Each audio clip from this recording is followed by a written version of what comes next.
Então, só aprofundando um pouco mais o que eu falei sobre a intensidade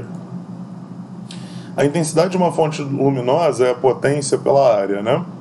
Então, o primeiro efeito que a gente tem é o seguinte, por exemplo, imagina que você tem uma fonte pontual, que nem o Sol, ou uma explosão, ou qualquer coisa do tipo.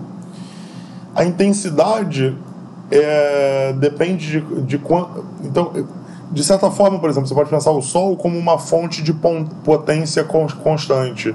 Ele gera energia numa taxa constante em todas as direções. E essa energia você vai sentir com mais ou menos intensidade, dependendo se você está mais perto ou mais longe do Sol.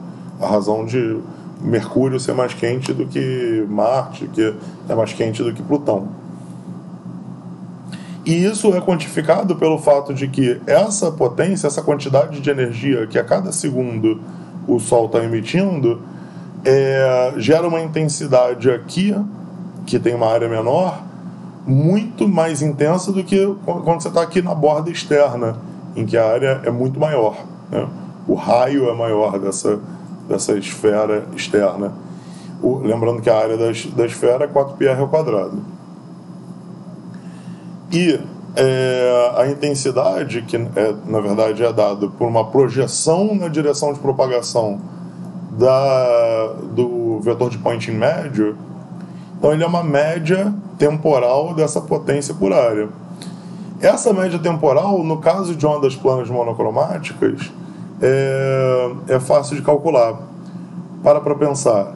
Isso daqui a gente provou que era proporcional a E ao quadrado. Era E ao quadrado sobre CM0, né?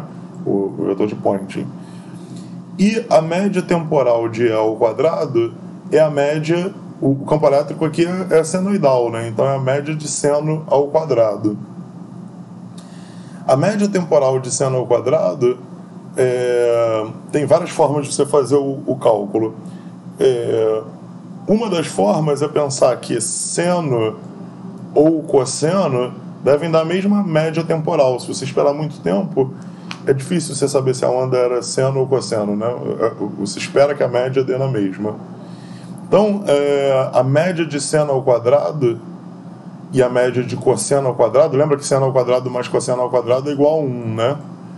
Então, a média de seno ao quadrado mais cosseno ao quadrado é tal que a média de seno ao quadrado separadamente vale meio e de cosseno vale meio. É um truquezinho para você perceber, né?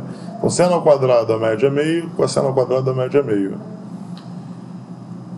Ou, em outras palavras, a média, o valor quadrático médio, média quadrática, o valor quadrático médio do campo elétrico é 1 sobre raiz de 2 do valor máximo de campo elétrico.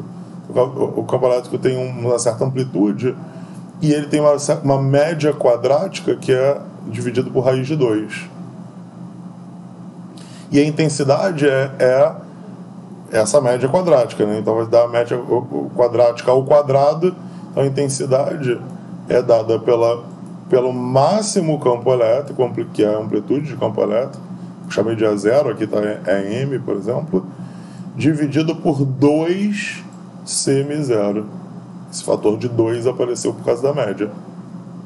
Se fosse só E0, significaria que a gente está olhando o máximo de fluxo, ou seja, o máximo de S. Então a intensidade é uma média temporal.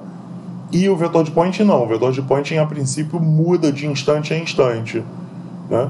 Então, se você tivesse um sensor sensível o suficiente para detectar campos elétricos, instantaneamente, esse sensor ia ficar... aumenta, diminui, aumenta, diminui, aumenta, diminui. Conforme o campo elétrico fosse passando para cima, para baixo, passando por pontos em que ele é zero, né? Pontos em que ele é zero. E eu ficava subindo e descendo. Isso mediria diretamente o vetor de Poynting. Os nossos sensores, na verdade, fazem uma média. Por nossos sensores, entenda-se nosso olho, o olho humano, né? Ou um contador qualquer de fótons, ou uma placa CCD de uma câmera. Então, esses sensores fazem uma média, então eles medem na prática a intensidade. Tá?